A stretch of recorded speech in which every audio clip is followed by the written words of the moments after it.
What is it? Blurb. A blurb. So I read it. Once upon a time, Doodle bites. Oh, very good.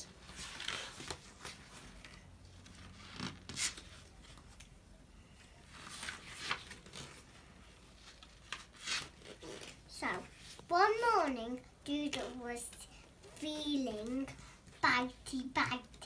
Oh, Doodle. Wow. And after he had his breakfast, he chewed the bowl and he chewed the post, and then he chewed the sofa, and then he chewed the lamp. He chewed the lamp and he bit Tumpty's bottom. And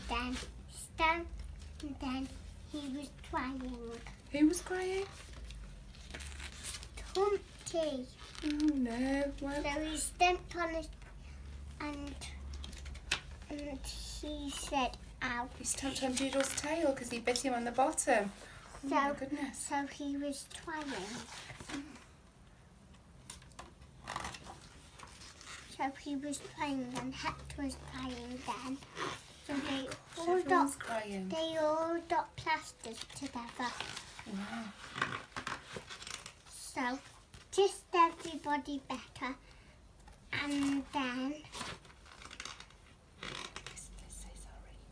they say sorry. And then Doodle still feed bitey. So put a bandage on his nose. So he didn't do no more bitey. So that was the end. It was 7 minutes after midnight. The dog was lying on the grass in the middle of the lawn in front of Mrs. Shear's house. Its eyes were closed.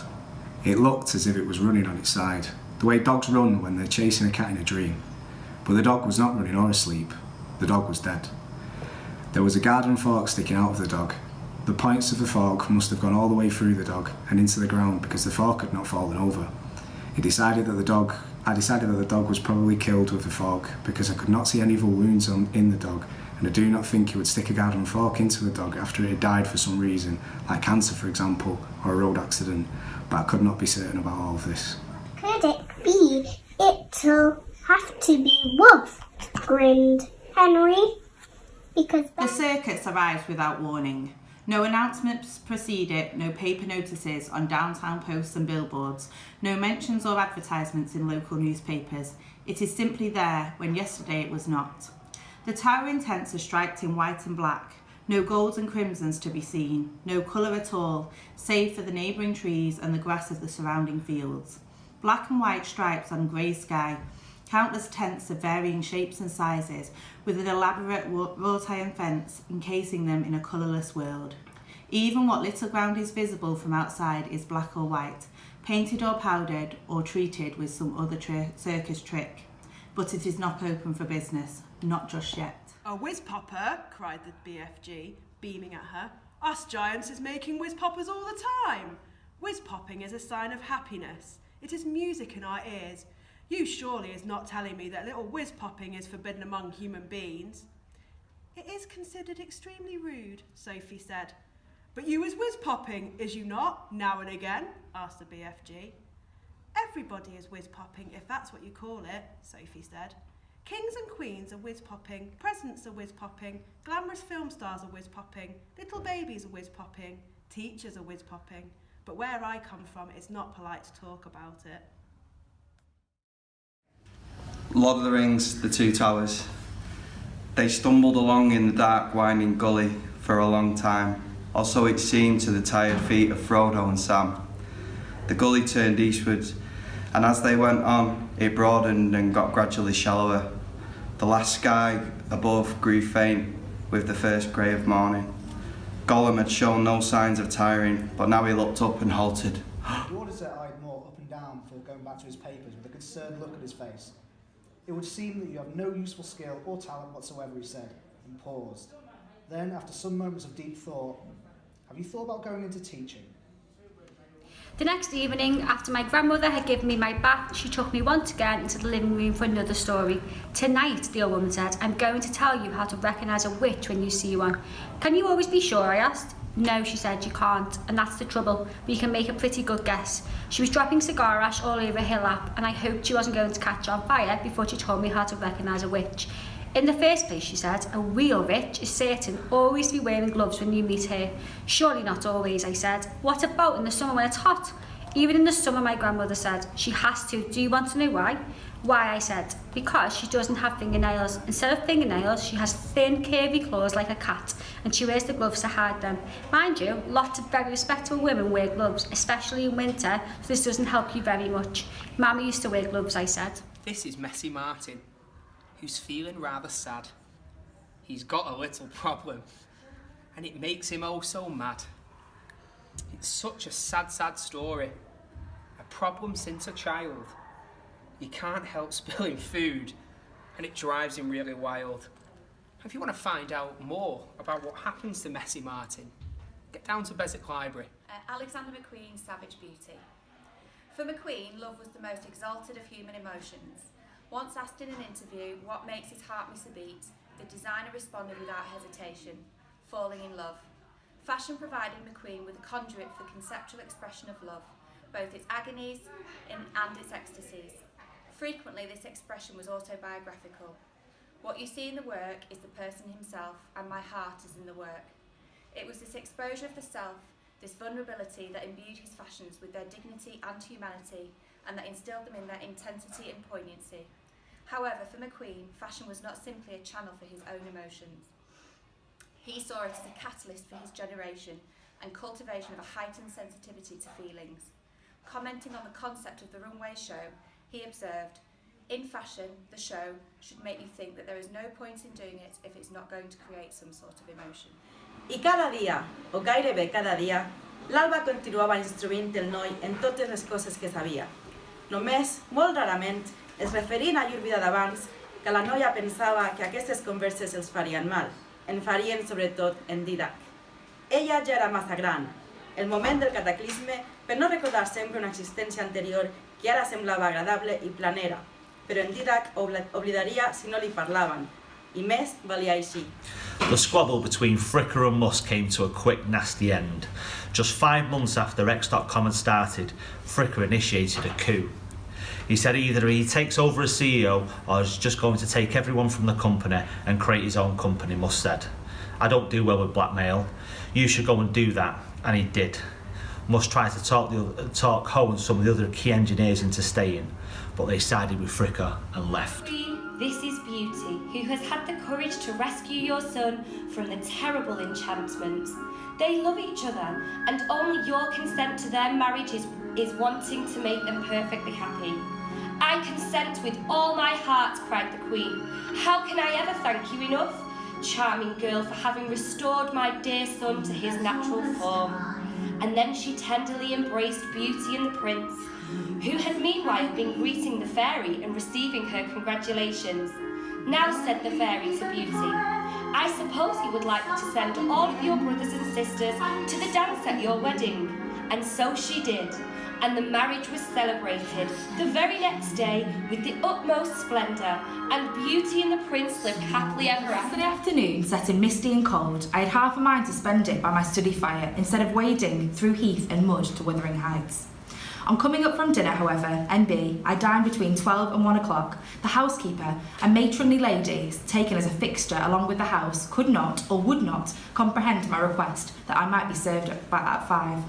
On mounting the stairs with this lazy intention and stepping into the room, I saw a servant girl on her knees, surrounded by brushes and coal scuttles, and raising an infernal dust as she extinguished the flames with heaps of cinders. The spectacle drove me back immediately. I took my hat and after a 4 miles walk arrived at Heathcliff's garden gate, just in time to escape the first feathery flakes of a snow shower. You're just in time. I'm reading my favourite book. Listen in. The moment I heard how Makari died, I should have walked away. I can see that now. I should have said, Rick, I'm sorry, this isn't for me. I don't like the sound of it. Finished my drink and left. But he was such a good storyteller. Rick, I often thought he should have been the writer and I the literary agent. But once he started talking, there was never any question I wouldn't listen, and by the time he had finished, I was hooked. My darling Cecily, I think there must be some slight error. Mr. Ernest Worthing is engaged to me. The announcement will appear in the Morning Post on Saturday at the latest. Oh, I'm afraid you must be under some misconception. Ernest proposed to me exactly 10 minutes ago. It is very curious, for he asked me to be his wife yesterday afternoon at 5:30. It would care to verify the incident. Pray do so. I never travel without my diary. One should always have something sensational to read in the train. I am so sorry, dear Cecily, if it is any disappointment to you, but I am afraid I have the prior claim. It would distress me more than I can tell you, dear Gwendolyn, if it caused you any mental or physical anguish, but I feel bound to point out that Ernest proposed to you. He clearly has changed his mind. If the poor fellow has been entrapped into any foolish promise, I shall consider it my duty to rescue him at once and with a firm hand. Oh, whatever unfortunate entanglement my dear boy may have got into, I will never reproach him with it after we are married. Do you allude to me, Miss Cardew, as an entanglement? You are presumptuous. On an occasion of this kind, it becomes more than a moral duty to speak one's mind. It becomes a pleasure. And do you suggest, Miss Fairfax, that I entrapped Ernest into an engagement? How dare you? This is no time for wearing the shallow mask of manners. When I see a spade, I call it a spade. I am glad to say that I have never seen a spade, and it is obvious that our social spheres have been widely different. Okay, Mindy, today we're going to read from my favourite book, The Hobbit. Chapter 1, An Unexpected Party. In a hole in the ground there lived a hobbit. Not a nasty, dirty, wet hole filled with the ends of worms and an oozy smell, nor yet a dry, bare, sandy hole with nothing in it to sit down on or to eat. It was a hobbit hole, and that means comfort. It had a perfectly round door like a porthole, painted green, with a shiny yellow brass knob in the exact middle. The door opened onto a tube-shaped hall like a tunnel, a very comfortable tunnel without smoke, with panelled walls and floors tiled and carpeted, provided with polished chairs and lots of pegs for hats and coats. The hobbit was very fond of visitors.